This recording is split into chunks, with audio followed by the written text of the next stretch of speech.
Hello and welcome to the class the Hindu marriage act 1955 के section 8 को आज हम इस क्लास में स्टडी करेंगे। सेक्शन 8 बात करता है रजिस्ट्रेशन ऑफ हिंदू मैरिज। देखिए, जब हम रजिस्ट्रेशन ऑफ हिंदू मैरिज की बात करते हैं तो वो हम द हिंदू मैरिज एक्ट 1955 के पर्सपेक्टिव में बात कर रहे हैं। रजिस्ट्रेशन की जब बात करते हैं तो वो स्पेशल मैरिज एक्ट में भी रजिस्ट्रेशन किया जाता है, वहां पर भी प्रोविजन है रजिस्ट्रेशन की।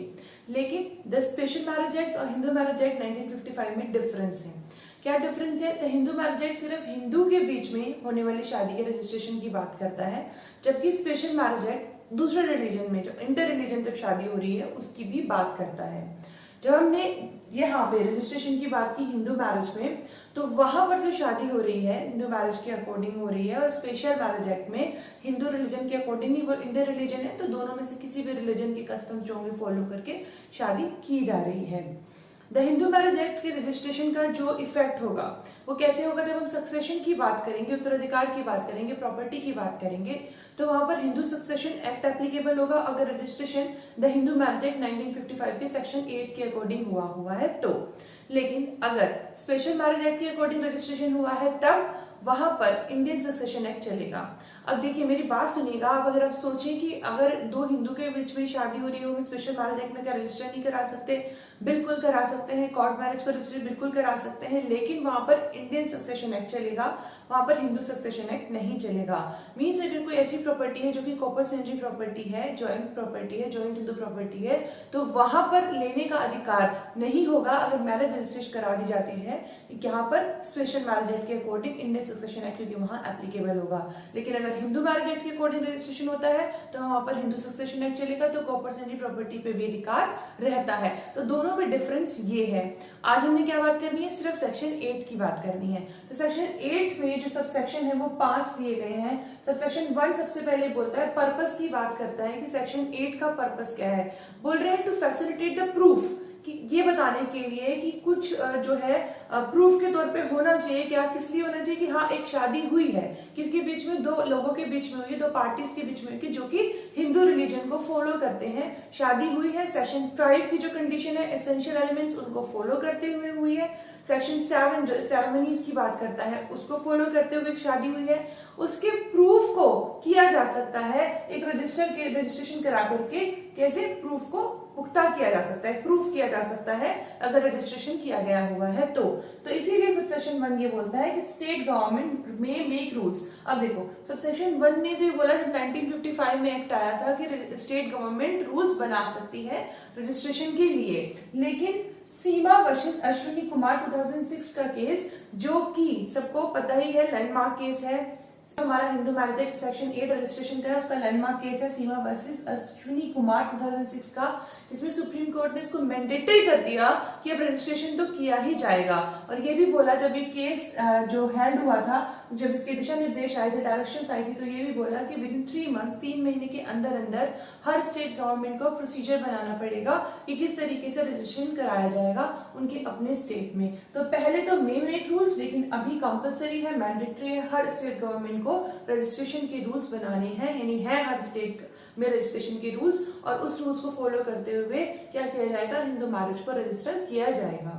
तो सबसेक्शन 2 बोलता है कि अगर जो रूल्स बनाए जाते हैं उनको अगर कंट्रावेंशन होता है, तो जब ये एक्ट बना था उस वक्त पनिशमेंट दिया था 25 रुपीज का, कि जब पनिशमेंट दिया जाएगा कैसा, अगर कोई रजिस्ट्रेशन नहीं कराता, कैसा रजिस्ट्रेशन? जो रूल्स के अकॉर्डिंग जो भी उन्होंने प्रोसीजर बताया है, किसने? स्टेट गवर्नमेंट ने जो भी प्रोसीजर बताया कि इस प्रोसीजर से रजिस्ट्रेशन होगा, ये डॉक्यूमेंट्स चाहिए होंगे, और उन डॉक्यूमेंट्स, उन प्रोसीजर्स को फॉलो करते हुए अगर कोई रजिस्ट्रेशन नहीं कराता है तो उस केस में, यानी कंट्रावेंशन किया है रूल्स का, तो पनिशमेंट के लिए लायबल होंगी पार्टीज।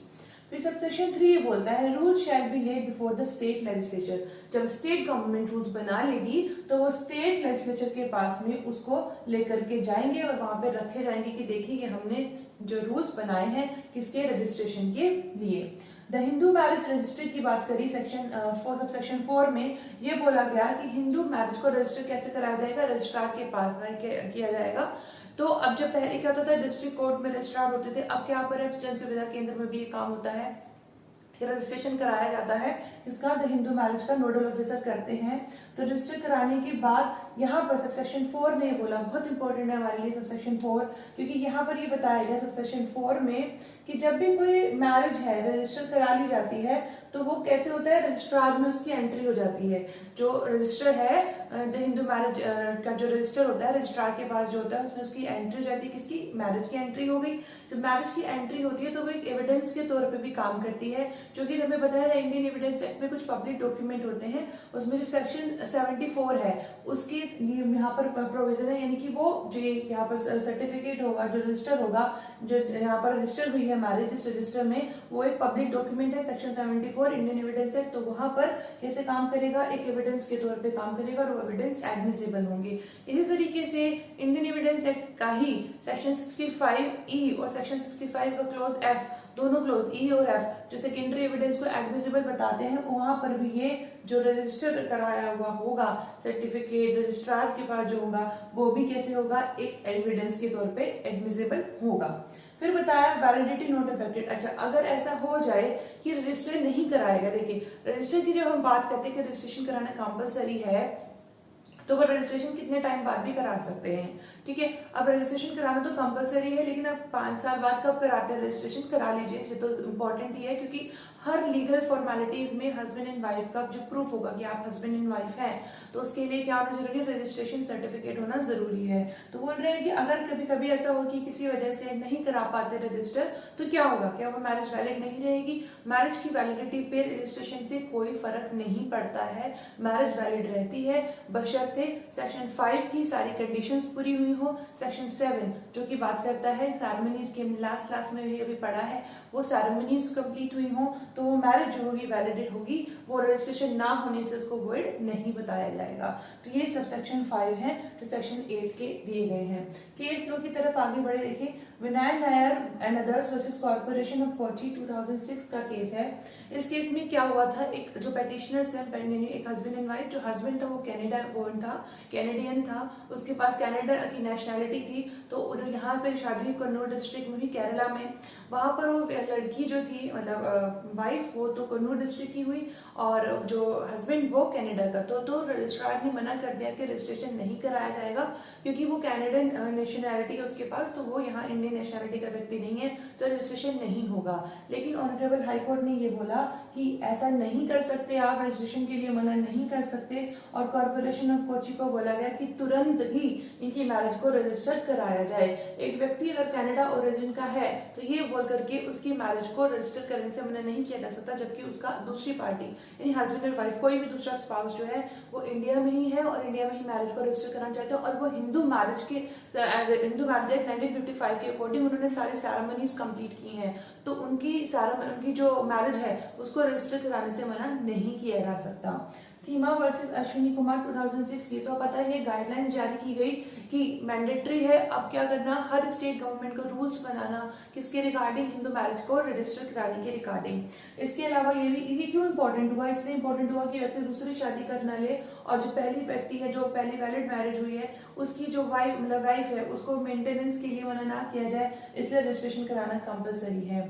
फिर वीडी गृह लक्ष्मी वर्सेस टी प्रसन्ना 2012 के केस में कहा गया कि अगर एक मैरिज की सेरेमनीज कंप्लीट हुई हैं सेक्शन 7 के अकॉर्डिंग, अब अगर रजिस्ट्रेशन नहीं हुआ जैसे कि अभी हमने पढ़ा, तो इसका मतलब ये नहीं कि उसकी वैलिडिटी खत्म हो गई, मैरिज तो वैलिड रहेगी ही चाहे रजिस्ट्रेशन हुआ है या फिर नहीं, इस केस में ये कहा गया। अब जब हमने रजिस्ट्रेशन की बात की तो रजिस्ट्रेशन किस तरीके से होगा, देखिए हर स्टेट गवर्नमेंट हमने अभी बोला अलग अलग रूल्स बनाती है, तो प्रोसीजर थोड़ा बहुत डिफरेंट हो सकता है, बट कॉमन प्रोसीजर ये है कि जब भी रजिस्ट्रेशन कराना है तो रजिस्ट्रार के पास जाकर के कुछ डॉक्यूमेंट्स लेके जाने हैं, डेट ऑफ बर्थ सर्टिफिकेट कुछ भी ले सकते हैं उसमें, वो लेकर के जाके साथ में कुछ हमारे पास फोटोग्राफ्स लेके जानी है, उन फोटोग्राफ्स में मैरिज सेरेमनीज की फोटोग्राफ होनी जरूरी है। मैंने बोला सेरेमनीज की, अब सेरेमनीज में कुछ भी हो सकता है, कन्यादान है या सप्तपदी है या कोई भी रिचुअल्स हुई हैं जिसमें हस्बैंड एंड वाइफ दोनों साथ में हो, उनकी फोटोग्राफ ले जाकर के वहां पर देनी है, कहाँ पर जहाँ पर रजिस्ट्रेशन कराना है।